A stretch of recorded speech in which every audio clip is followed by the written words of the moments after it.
Hi guys, for a long time I've been wanting to make this video, but haven't because of laziness, but then I decided you know what, it's time I go and make it, so I did. Anyway, I've always wanted to review this show, because so far, no one else did, and I wanted to voice my opinions on this show. So, Wonderballs, is it good or not? Let's find out. Honestly, I wouldn't consider it a good show. I'd go as far as considering it bad, because of the way they handle the characters and plots. Most of the characters don't have very memorable personalities and you could forget them if you're not rewatching the show. Like for example, Paco. I forgot he existed until I rewatched the series. Hell, even his description doesn't talk about any remarkable traits of his. Another character that barely exists is Pong. The show really does her dirty because she barely appears in the episodes. I only found out about her name because I looked at their website and saw the character descriptions for them. Actually, I think I might go over each character since not a lot of people know about this show and I feel like it'd be good to explain how they are. I'm gonna cover the art balls first. First one I want to talk about is Pew. I know his name is spelled Poo, not Pew, but I don't care. Anyway, I forgot he existed before the rewatch. No wonder, he doesn't really get a lot of focus, but I still kinda like his personality. It seems to me like he's an emotional and socially oblivious guy that tends to drive others away without noticing. And that's kinda relatable. Next one is Glue. Back then he was one of my favorites because of his design, but on rewatch I realized that he has absolutely nothing going for him, other than his rivalry with Sen, but other than that he's really meh. Next is Rian. Like Pew, I also forgot he existed, but this time it's for a better reason. He's also bland as white bread, and when he's not, he's pretty unlikable. Like in the episode White Crayon, where the two Rians were ignoring the white Rian just because he was white. On a small tangent here, why are there more than one Rian? Rian already can change colors, so why would there need to be more than one? Didi has the same problem. Okay, tangent over. Next character is Angie. I'm not sure how to feel about him. He's annoying, but he's also cute. He's like my black cat, Mike. He can drive a person crazy, but also has that cat charm. Next up is Didi. I used to loathe her, like absolutely despise her, but now she's met to me, probably 'cause it's been a few months since I've watched the show. Like Angie, she pisses me off, but she's also cute. Well, not really. The next is Kit, just like Glue. I also used to like him, but on rewatch, he's kind of an asshole, like when he eats Pew's apple, twice, into separate episodes that have the same plot, though I'll get to that. Next is Sen. He's one of the show's antagonists, and suffers from a weird case of karma Houdini, like he gets punished when not necessary, and gets away with it when necessary. Like in the episode Who Are You?, the mirror falls on him despite him not going out of his way to bother anyone like most episodes in which he appears. But in the episode Lost and Found, he hides Kit's equipment and ends up not getting any punishment. Last and probably least are Paco and Pong. I've already talked about them, but there's things I didn't mention. Pong has a gimmick where she's depressed but gets happy when she's filled with paint or water, but gets sad when it's depleted again, and I think that's kinda neat. However, Paco has absolutely nothing. Also, before I end this segment, I just want to say the Rians have a variant called Murkies, which are other antagonists of the show. They do things like painting the entire world black, and forcing Paco and Didi to outline some food for them. But they don't get a lot of appearances in the show, unfortunately. I like them. Okay, now moving on to the music balls, which are what made the show for me. They're not great either, but I like them more than the art balls.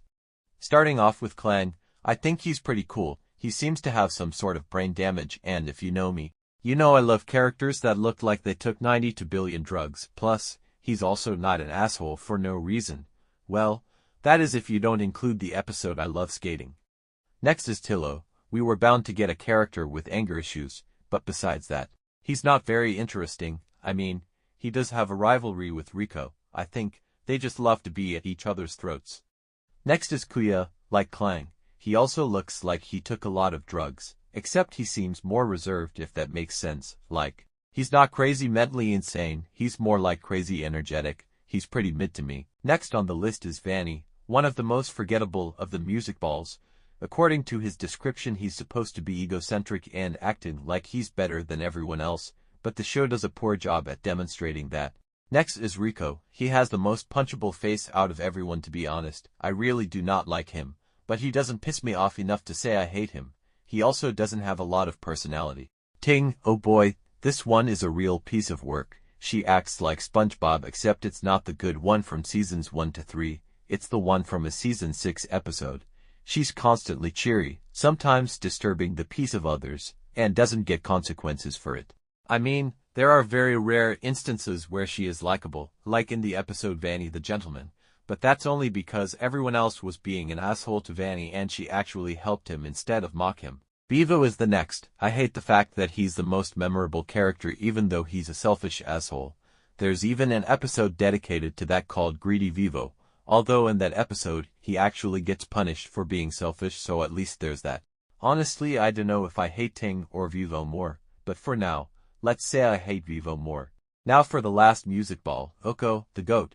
She's my absolute favorite. Like Clang, she is another character that isn't needlessly an asshole. Like seriously, there isn't an instance in the show where she goes out of her way to disturb the peace. She's also relatable. Okay, now that I'm done talking about the art and music balls, I'll talk about the recurring characters really quick. There's Dio, which is a small speaker box dog. They appear in both music and art episodes, but I forgot they existed.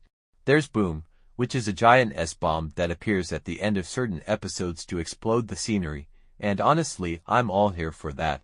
Gotta be my favorite reoccurring gag. There's Kunt, that I honestly didn't even know had a name until I checked the descriptions. Apparently they're important enough to have a name.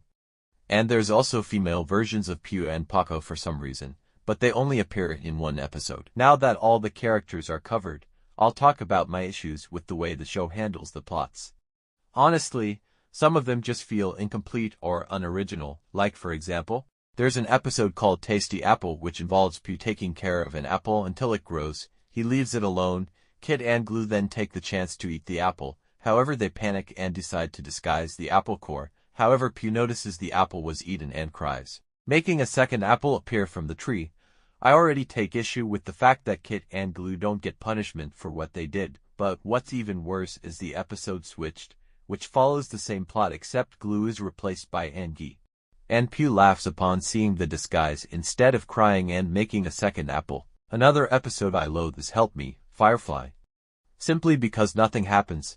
It's the definition of lazy writing, 'cause it's all about Angie and Tadides making shadow puppets. That's literally it. In conclusion, this show has a lot of glaring issues, but despite its flaws, I still like it, partly due to nostalgia and the characters. Would I recommend it? Honestly, I'm not sure.